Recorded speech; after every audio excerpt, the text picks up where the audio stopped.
So really the thing that happened recently was that, so I went on Lex's show a year and a half ago, and he said, I'm going to come down to the Amazon, which everybody says. You went on Lex's show, but Lex actually went on your show. You can say that. He did it in the Amazon. And to see Lex with his suit, his customary suit on, how hot was it? It was hot. If you watch that carefully, you can see him. Yeah, he looks glistening. I was doing fine, but we both covered ourselves in bug spray, and we sat down and we said, okay, we're just going to try it out, and if it doesn't work, it doesn't work. It's fine.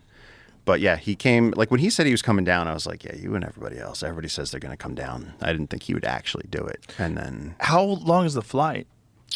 It's not long. To get to Lima from New York is 8 hours. So from here, it's even shorter, I'm sure. Oh, wow. Yeah, it's really not bad. And he came down for 2 weeks. The first day that he was, I was like, I want to show you the start of the end of the Amazon rainforest, which starts in the Andes Mountains. So we're in the western edge of the Amazon rainforest. And so you have these glacial peaks up at 17,000 feet. So I was like, Lex, I want to take you up to 17,000 feet. I want to go from source to river. And so his first day, he arrived, and then we drove 5 hours, got to the base of this mountain, then we met up with these dudes that are experts, and they brought us up to the glacier where we can't breathe. Wow. Yeah. It was you're driving on roads where the cliff goes down 1,000 feet. Yeah, and fuck all that. I've seen those roads. All that. And I opened the car door to try and goof around with Lex, to be like, oh, I'm with Lex Fridman right now in the thing. And I look over and I see the wheel go over the fucking edge and skid back on. And I was like, it happens all the time. So yeah, we got out. We walked. We let the car. I was like, look, the car drive. And then what we did was we took a rock, and I was like, yo, Lex. I was like, this would be us if the car flipped. And we threw a rock over the edge, and this big rock was just spinning like this. And I was like, man, we would be chop meat by the bottom. Yeah. So we got up to 70,000 feet. We saw the glacier. And whenever you bring somebody to the jungle, the thing is, you don't know. Some people take to it, some people don't. Some people get to the jungle and their skin doesn't react well to the bug bites. They're overwhelmed by the fact that they're far from everything. Lex's eyes lit up. I didn't know he had that setting. He walked into the jungle and was like, I like this. He got this grin on his face. Lex is a secret savage. Yeah. Look at his face. He wasn't fucking around. Yeah, he could live out there. Yeah, and if you notice, he came to the Amazon and he looked like Lex in his profile picture. And when he left the Amazon, he looked totally different. And that process is what happened. He said, he's like, if I'm coming down, he's like, I want to do what you guys do. I want to go on a deep expedition. And so me and JJ, who's the guy I work with down there, the local indigenous Essayhan native, who is the reason that I do the work I do. I support his work. And so we said, okay, what we're going to do, let's find the wildest place we can think of. Let's go way up our river. So we're already if you take a boat from town, it's 2 days deep into the jungle to get there by river. We said, let's go 5 more hours upriver, leave the boat, and then we're going to go from our river up to this other tributary. And it's 20 miles. And we're like, 20 miles, right? Fuck it, it'll be fine. We had our backpacks, machetes. We get off the boat. And Lex is all good to go.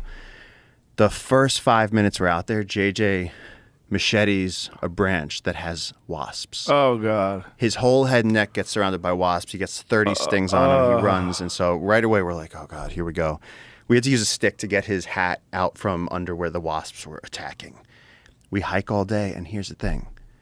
You think it's the rainforest. There's going to be water everywhere. There's no water. So picture being in the sauna for 8 hours straight, and then no re-up on water. We drank all of our water thinking we were going to find a stream. We didn't find a stream. We camped that night, dry camp, nothing. Fell asleep, woke up. We were like, we got to find water. And at this point, Lex is... How do you find water? Well, I mean, there should just be streams, right? This section were there that you just didn't run into, or it's it was a weird section of forest, and this is integral to the whole story. Was that this part of the forest, unlike where we are, which is very, very flat, and there's all these little streams. They're clear. This came in an anaconda in them, but they're clear, and the jungle works the roots work like a huge filtering system, so you can drink that water right out of the streams. Where we were, it was up and down and up and down and up and down. And so that's why we're sweating all day. We camped. We didn't have water. We start going the next day. No water. And Lex starts looking at me and he's like, dude, we can't keep doing this. We're slipping and sliding down slopes. We're hiking up slopes and just grabbing onto things. And when you grab onto trees in the Amazon, they have spikes on them. You're worried about stepping on venomous snakes. You're worried about twisting an ankle. It was brutal travel, level 10 hiking. And JJ made eye contact with me behind him, and he was just going, "This is not good." And so I think it was day 3. We're going, and we're in Did you go a whole day without water at all? We went with a whole day with no water whatsoever. And what's the temperature? 99 degrees, Ugh. full humidity. Oh my God! So you're like full dehydration. Yeah, probably a little delirious. Completely delirious, and so body's not working well. And you start making errors, right? You start taking bad steps because you're tired. So you go, "I'll just step on this thing," and so you step on a root that goes down. You slide, poof, you hit the ground. You get tangled up in vines. We had pack rafts. There's this company, Alpaca Rafts. We had paddles sticking out of our backpacks that kept getting stuck on vines. And what happened though was, as we're going through this forest, we're going, "God, this is so incredibly dense." And I see this tree, this huge tree, the size of this room. And I go, "JJ, what tree is that?" And he smiles at me, teacher to student. And he goes, "You know why you don't know what that is?" He goes, "You've never seen a mature mahogany tree. Because the loggers down there, they took them all out. This forest has never been cut. Millions of years, the Amazon rainforest forming geologically has never been cut." And so we're going through this forest. We see jaguar tracks, ancient mahogany trees. We're seeing ironwood trees. No one's been there. There's not even signs of uncontacted tribes. This is forest that no one's been through. And so right at the time, I remember we stopped for lunch. We stopped to eat the last food we have. And the problem that we were doing was, I had a compass, and we were getting to the top of these hills.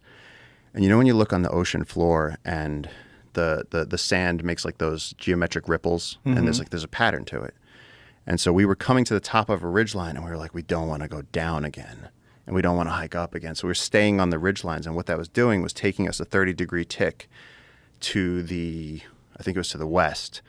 But what that was doing, though, was taking us about another 20 miles off course. So we had to hit the river here, but we were going to hit over there. Oh, no. So we had to correct for course. We stopped. We were eating the last of the food we have. We drank water out of a puddle. I have a video, and we're going to release all this. Do you have a filtration system? We went with nothing. We had our tents and our machetes. Jesus Christ! And I have a video of Lex, and he's looking at this puddle. Why don't you bring a SteriPen or something? Because I do everything with the local guys, and they were just like, "Oh, it'll be fine. There'll be water." And we didn't anticipate this happening. And Lex was crouched by this puddle with his backpack on, and he's like looking at the water, and he looks at me and he goes, "I'm gonna drink it." And I said, "Do not drink that." I was like, "Please don't fucking drink that." And he goes, "I'm going to drink it." He goes, "I don't care about anything else on earth right now except for water." And I was like, "Please don't drink it." Giardia is no joke. Nope. We stopped for lunch. Did he drink it? He did not drink it. Wow. No. I mean, we didn't want, because now we're going, if we get sick, we have no sat phone, no communication with the outside world. We're at least 30 miles from the nearest river, let alone help. Right. That's 100 miles away. Deep in the Amazon, and the feeling of deep jungle, that feeling of wilderness. I know, like, when you're like elk hunting, I'm sure you know this, when you're out there and you get that feeling like this is out there. Yeah. And uncaring. Yeah, you start like the ocean where it's like, it doesn't matter. It's almost like lonely. It's very lonely. Even when you're with people. It starts to press on you. We started getting quiet. Like we weren't having like an awesome time. We were feeling it. And so we ate like some nuts and we had nothing to wash it down with. So we're just chewing on it. And we got up. And then we took a few steps, and all of a sudden, everything changed. We came out onto a road, and it's a logging road. And JJ's face fell. I was heartbroken. Lex looked confused. What we realized was, in this ancient patch of forest, the progression of the metastasizing destruction that's moving through the Amazon forest comes in roads. This road, somebody had just cut a road, and they hadn't cut the ancient mahogany trees, and they hadn't cut the ironwood trees, and the wildlife was untouched, but there's a road. So they're coming. We used the road, we hiked out, we reached water. And this is amazing when we reached water, because we just plunged into this river. We were drinking. We did have some iodine tablets. We put that in our water bottles. We drank as much as we wanted to. And then we had to raft for an entire day back to the place where we got picked up. But what happened was that now we know, and this is on our river, this is where we're trying to create this corridor with jungle keepers. Now we know that some of the most ancient forest on Earth is about to be destroyed.